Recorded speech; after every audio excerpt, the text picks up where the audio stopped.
10 black shirts, kind of what went into the number 10, and just kind of speak how you decided to do it this year. Yeah, same way since we got here. Just the 11 guys who start, they're going to wear it. So we had one position where the D tackle position where we feel like the two guys are still battling for the job. So they went to watch last night's practice and make a decision today. I've not talked to them yet to see who, but we got a bunch of guys there that played really well. Jalen George, Keona Davis, and so I think it was more a credit to both guys. But we haven't wanted to make it a 13, 14, 15 person participation trophy type deal. We wanted to make it kind of as I got here, as I've said before.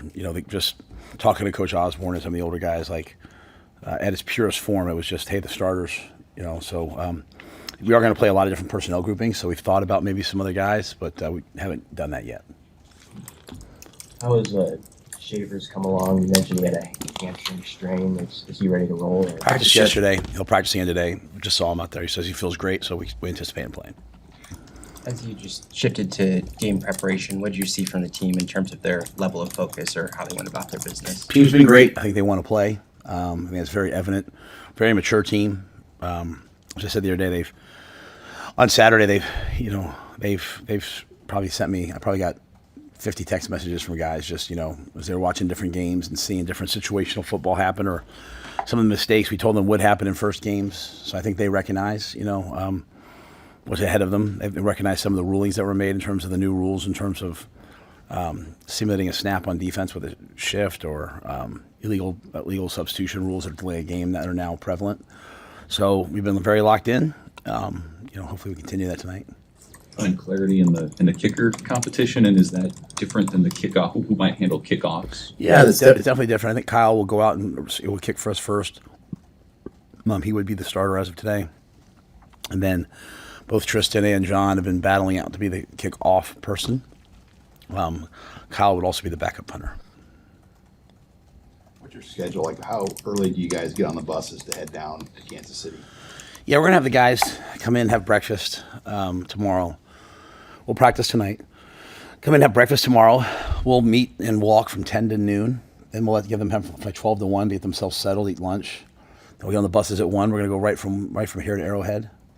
That will take about 3 hours. At the Arrowhead at 4:15, however that works out. We'll do a light walk through. This group of guys has really enjoyed seeing the visiting stadiums.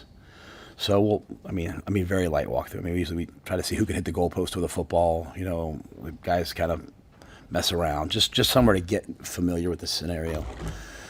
Then we'll go to the hotel. We'll go see a team movie. I think they picked Superman, and then we'll have snack, and then get into our game day.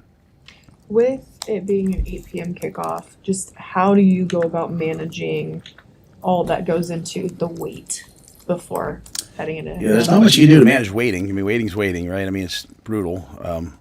It's one thing on a Saturday because there's at least games on.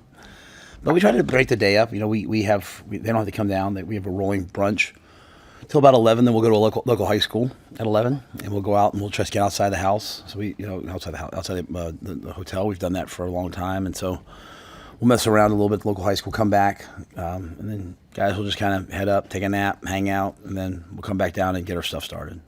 How will you specifically handle that? Because you've talked about how you get a little anxious before night games sometimes. Yeah, I think the anxiousness. It's important to say the word being anxious, not anxiety. I think anxiousness, lets you know that what you're doing is worthwhile. So yeah, we're going to play another team. It's going to be fun.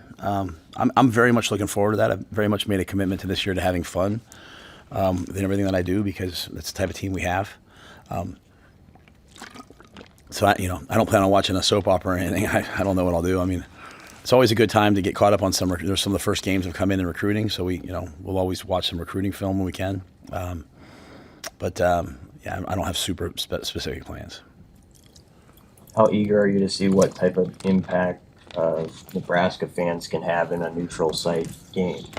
Yeah, I don't even consider it a neutral site. I just think it's Arrowhead. Arrowhead seems like part of our DNA, our footprint. So I think this feels like a home game light. I expect to have the same home game intensity. I think, if not maybe even more so, because we're more excited as a fan base to see this team for the first time. Obviously we're playing a great team like Cincinnati. When you have a chance to play another Power 4 team, that's exciting. And to play at Arrowhead for the first, it's the first time playing at Arrowhead. Huskers? Third? Probably should know that. First time for me. So, but, so I think it'll be hopefully exciting. How excited are you for, you had a couple former guys that was reported to make 53-mans and rosters in Fedoni and John Bullock, just those guys and what they're getting done. Yeah, I think you've heard me say before, Fedoni's very special to like my family, like Julie, Vivian, Leona, they're like the biggest Fedoni fans. He's got his dog Rambo, we have our dog Nala. Like it's just for some reason from day one they've just all connected, and so we have a little family group chat every time he scores. One of the kids will put him on there, and so Leona and I on Saturday we're going to play softball. I had a chance to talk to him for a long time.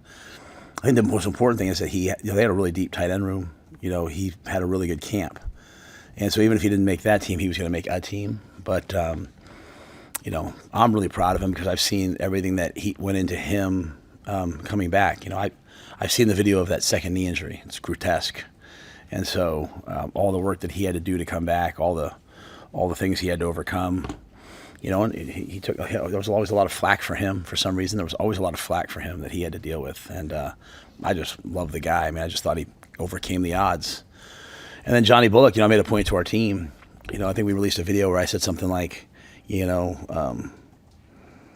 said the process is undefeated for those who won't be defeated. Really, what I was talking about John Bullock, and I said, I just had the chance to FaceTime John now that he's made the team. And I got a text from his dad that he made it, and so I FaceTime John. And my point to the guys was when I got here, he was kind of forgotten about, right? Like hadn't really played. He was a backup safety. He went through the first year. I remember sitting in my office after the first year with us and being like, I'm thinking about retiring. Should I come back and play? His dad was very much like, Dad Steve's a great guy. I was like, I think he should play again, but I love my son no matter what. And I just remember telling John, like, you've come so far. I wouldn't want you to have regrets. And he didn't always like the way we did it. I'd yell at him at 9-on-7 to run through and hit people, and was always on him. But I just knew, I think we all knew what he could be. And so, what I said to our guys is the process works for those who will work. And the process is undefeated for those who won't be defeated. And to me, that's John Bullock. He just kept pulling himself up. Nothing was handed to him. And I believe it kind of goes back to the point I sometimes try to make here that we as we look at Nebraska football, we always seem to say like, hey, this transfer is going to be better than the guys we have. But like starting to prove like if you just do what we're asking you to do, and I know sometimes it'll get questioned by people, I get that. But for the most part, the guys who've done it, works out pretty well for them. Even some of the guys who left, like Jamari Butler, when I got here, he was going in the transfer portal, and he hadn't really played. And Jamari did what we asked for 2 years, and he got paid a ton of money to go to LSU. So I wish it would have been to the NFL. But the guys who do what we ask, they play pretty well, and they monetarily and graduate usually, and they have some success. So it was a great example for our guys of, hey, here's two guys that when we got here, man, things did not look very bright for them. One with the knee, one with this thing, and they've did all we asked, and look at them now. So hoping that our guys will buy into that, and hoping our team will buy into that concept about the process going into this game, because we're significantly further ahead in terms of how we handle a game, I think, than we have been the last 2 years in terms of our understanding. And so excited to see them actually play it out. Mac Markway posted on social media that he had his knee procedure. Just curious if you've heard if that was successful, and I guess like the next steps for him. Yeah, he went down to Dr. Cooper in Dallas. Got back yesterday. He seemed like he was in good spirits. He was crutching around. The surgery was successful. I think Dr. Cooper even commented it was like the largest hamstring graft he'd ever taken. I mean, that's how big and strong Mac is. So, like I said, Mac was in good spirits. He won't be able to go to the game. He'll have to stay here, but he'll begin his rehab process now. So we'll see what the future holds in terms of him and his decisions. But for right now, that was a positive. Well, some of the other guys who have season-ending injuries are able to go to the game. It made it possible for everyone to go if they want to go. No, like 5 or 6 of them, they didn't want to stand on their crutches for the whole time, which we advised them not to go, but we said medically they said I would advise you not to go, though I said if you want to go we'll figure it out, and those guys, I think 4 or 5 of them said they want to stay back, but for the most part the whole team will be there. You said about 80, or what's your number that will go down? I think 80's going down. Is 80, Susan? 80? 80-ish. 80-ish. I don't know, there might be like a guy or two. Eckler is a little bit of a wild card. I could really use this guy. But I thought the last number I saw was 80. So, I mean, maybe 81, 82, but 80. So, and then the rest of the guys are coming down. coming down the next day. Matt, there seemed to be a level of kind of measured excitement from the players yesterday, but more so just focus. Is that kind of the tone internally? I want them to be really excited. I mean, we should. We've worked really hard. This has been like the longest camp ever. Like the last 2 practices have ended a few minutes early, which I don't really do very often. But that's how you can tell I'm sort of like, all right, I've seen enough. So yeah, I mean, I expect them to be really excited. I mean, that to me, you play with passion and energy. I mean, I think they're trying to do a really good job of coming here with you guys and being professional and saying things. I think they're saying what they feel, but just saying it in a respectful way. But they should be really, really excited. At the same time, I think we recognize. I mean, we watched that cut up. It was like 60, 65, 70 plays from the games on Saturday. And what you saw over and over and over again was just bad football and bad football plays. And that comes from just not being focused on the play. Worrying about the scoreboard, worrying about everything else, worrying about, your playing time. I don't know, whatever the only things that can distract you, right? So just challenging the guys. Like, we want to go play this game one snap at a time with intentional focus, neutral mindset, and attack each play and not worry about what the score is. Just worry about how we're playing and then deal with how we have to play, adjust to the situation in the fourth quarter. But we've worked on this for a long time. We've worked on it for 3 years. So I'd like to see it come to fruition now, where we just go out there and play with a ruthless mindset. Your first year, you guys played a Power 5 team in week 1 to begin the year. Is there anything that you take from that Minnesota experience that you learned from heading into this game? That's a great question. I like playing Power 4, Power 5. I guess Power 5 then, now Power 4 maybe. I like playing a Power 4 team to start. I think it makes your camp much more intentional. It gets everyone's attention early. I felt like that Minnesota game. I felt like we should have won it. We had it won. That being said, we weren't as far along, and I think I commented many times, I didn't have us as ready for the crowd noise and all the things that the Gold Out at Minnesota would have. I sometimes say things like that, and I could probably put a caveat there, but it sounds weak. Like, we were working on a lot of other things. We weren't probably ready for all that. We were just trying to learn some basic things at the time. But I feel like I have gotten to my part. I've gotten the team ready in terms of situationally. We should be prepared for everything.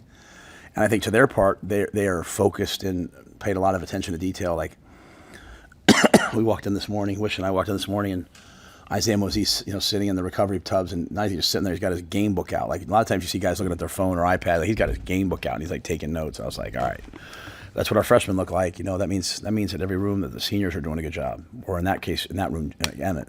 So, so I feel confident that we'll play. And at the same time, also knowing the first game, you don't know what to expect. Like, Cincinnati could come out and it could be all 4 down. It could be all cover 0. It could be all, they could come out. They could have gone to high tempo. They could have, you don't know. So you have to have smart coaches and coordinators and players who can adjust on the fly. And I think we're prepared for that.